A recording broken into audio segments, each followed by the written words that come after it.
All right.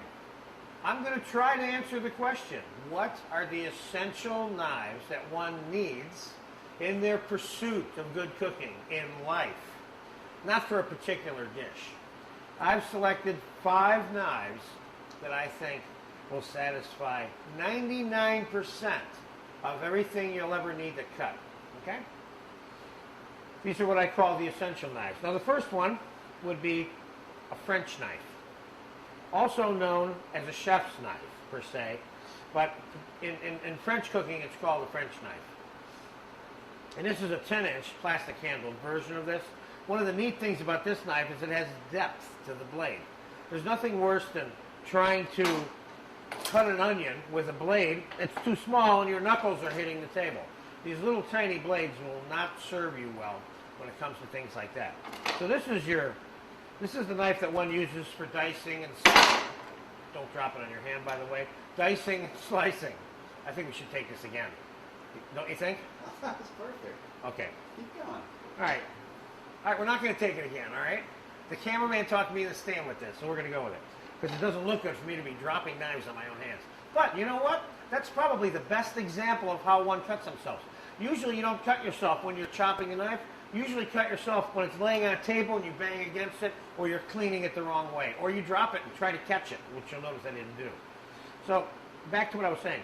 This knife is probably your best knife for slicing onions, dicing onions, mincing carrots, julienning peppers and carrots and tomatoes and things like that. So this is a very good knife, probably the most important knife in the kitchen to me. And I think you would find the same thing had you spent as much time with one of these as I have.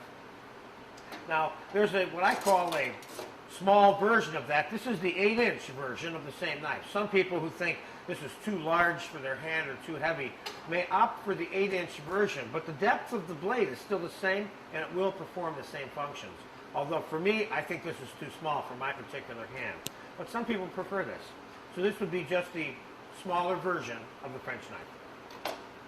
Then we have the straight boning knife versus the curved boning knife.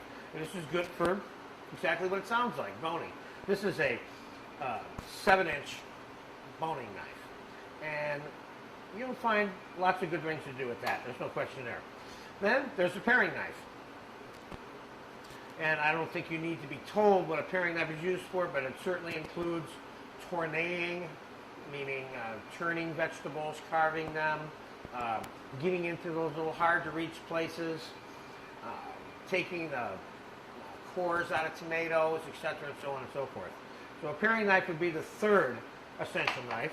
And then, of course, a good bread knife, which you use for making all different kinds of bread cuts.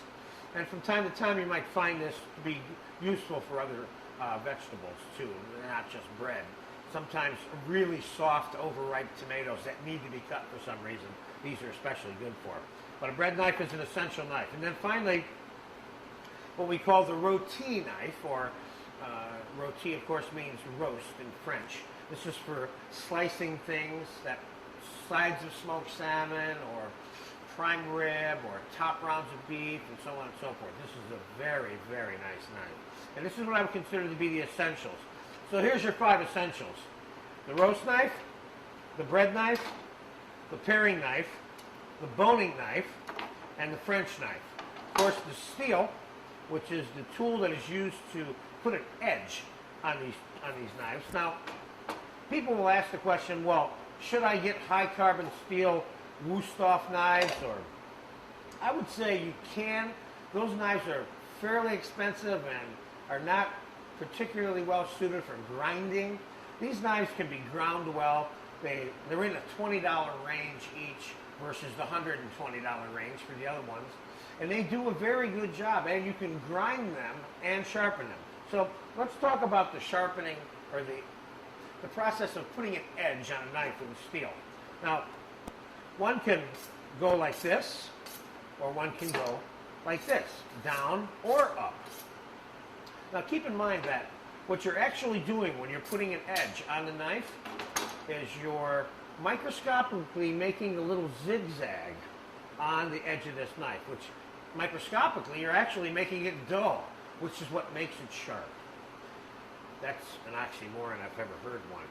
So The reason there's a guard here is so that you don't come down and cut your finger.